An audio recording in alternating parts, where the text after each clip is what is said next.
No heippa vaan. Kun jo kauan aikaa sitten muuten Kokkolaan, niin mulle muodostui mielikuva, että Kokkola on kokonsa nähden kerännyt hyvän määrän niin sanottuja kylähulluja tänne. Toki mun mielikuva välitti jonkun verran se, että toimin turva-alalla, mikä yleensä tarkoittaa tätä asiakaskohtaamista kohtaa useimmin tätä sosiaalisesti haasteellista kansakuntaa. Tämä on osa minun identiteettiäni, persoonaani, johon nämä niin sanotut kylähullutkin usein lasketaan. Otei, heippa, mä olen Maritus Hyytinen Tottolasta. Sen sanottuani nykyään olen edelleen asepalvelualalla, hieman erilaisella toki, ja kun kohtaan asiakkaita ympäri Suomea, niin ehkä se tilanne Kokkolassa ei kuitenkaan ole niin paha kuin alun perin muutaman ensimmäisen vuoden perusteella oli kokenut. Muutama kuitenkin henkilö nousee Kokkolassa esille ja täyttää ilmeisestikin sen yleisin kylähullun kriteerin.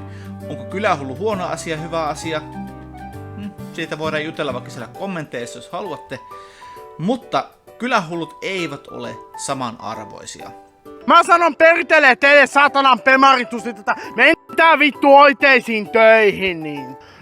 Ja ellette arvanneet, tässä pääaiheena on enemmän tämä Tero Hannila, eli Ja mikä on Fortnite?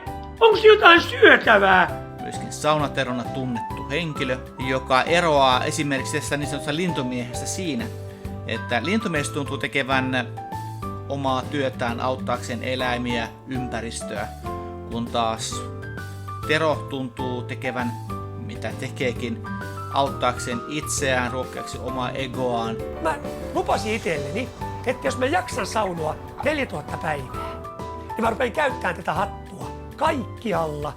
Ja ehkä jollain tavalla tuodakseen julki lapsena kokemaansa vääryyttä, eli kiusaamista, mikä toisaalta ymmärrettävää. Mutta nyt miksi mä teen tämän videon on syynä se, että Tero on alkanut omalla persoonallaan aiheuttamaan häiriötä muille ihmisille, eikä enää pelkästään kuvitusta. Aivan paskasauna tänään uimahallissa! Joka tapauksessa Niko, älä kiroile! tämä TikTok on yksi syy tähän videoon. Ja tämä ensimmäinen kontakti itse asiassa niin Teroon sosiaalisessa mediassa. Kylmä kiuas, vesi litisee läpi! Ei varmaan ketään yllätä, että ensimmäinen kontakti minullekin Tero on nimenomaan vesiverin allaspuolella. Terolla on paljon asiaa ja hän käyttää ääntää rohkeasti, missä sinällään ei ole mitään vikaa. Mutta reilu vuosi, ehkä jopa 2 sitten, huomasin, että Teron käytös muuttuu jollain tavalla. Tietysti näen Teroa aika harvoin, ehkä kerran viikossa, niinkään usein. Nyt tietysti sattuneesta syystä vähemmän vielä. Tämä uimahalli antoi minulle porttikiellon uimahallin allastiloihin. Mutta jotain muuttui. Eli näin Teron esimerkiksi puuttumassa valvojen toimintaan uimahallin puolella, kun siellä oli muutama nuorempi henkilö, ehkä lapsinakin jopa pidettävä, aiheuttanut yleistä häiriötä eikä noudattanut uimahallin sääntöjä, vaan vaaransi niin kuin oman ja mahdollisten muidenkin terveyden omalla käytöksellään. Ja uimavaloja puuttui tähän, jonka jälkeen Terolle tuli impulssi puuttua uimavalojen toimintaan, että näitä nuoria ei saisi millään tavalla moittia heidän toiminnastaan. Heidän pitäisi antaa olla rauhassa, Tero sanoi, osittain ainakin.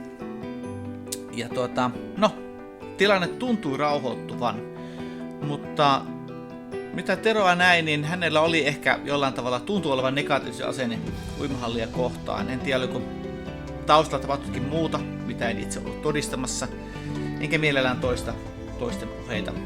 Se ei johda mihinkään. Tämä TikTok, minkä Tero teki, on kuitenkin jollain tavalla hyvin epärehellinen. Toki olen itsekin ollut uimahallissa tilanteessa, missä kiuas ei ole niin lämmin kuin se ehkä saisi olla. Tänne jäätyy! Useimmiten, kun siellä on ollut paljon väkeä, joten ei ole kiukaan tehot riittänyt. Tai aivan uimahallin kiinnimenotilanteessa, jolloin saattaa olla, että sauna on jo sammutettu, koska väen oletetaan olevan jo pukeutumassa eikä enää saunomassa. Ja lisäksi tässä videossa havaittavissa, että tämä kiuas, mitä käytetään esimerkkinä, on jossain muualla kuin uimahallilla kuvattu. Ymmärrän, uimahallin saunassa ei saa kuvata kameralla luonnollisestikaan.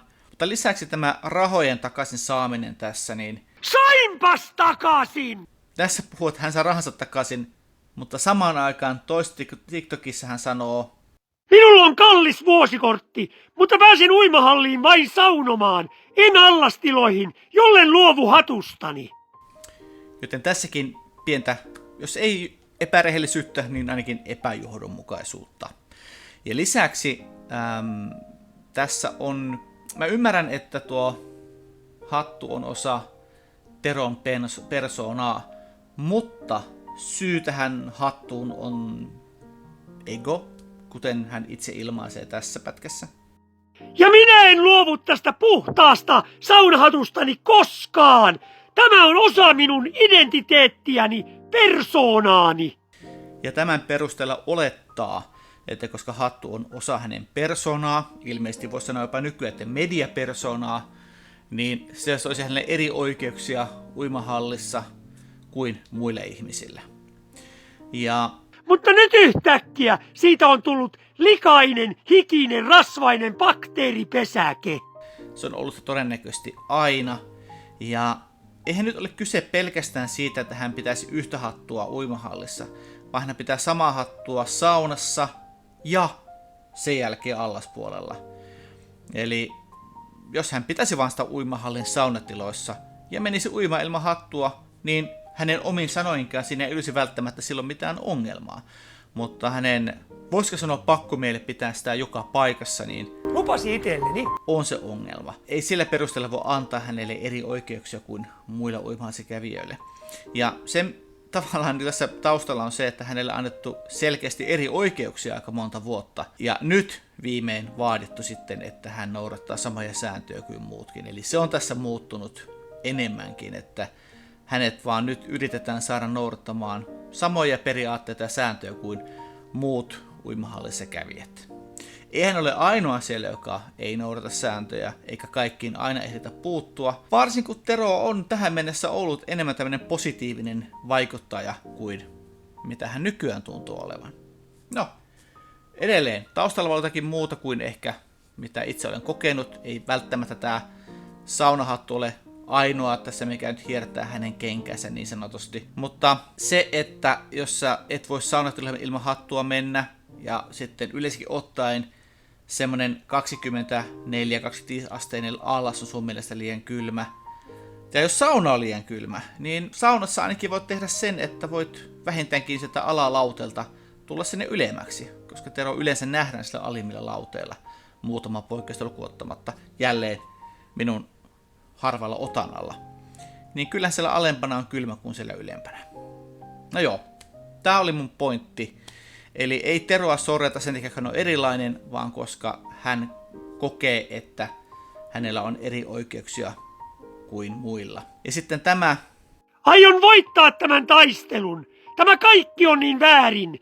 Täyttä bullshittia. Älä kiroile.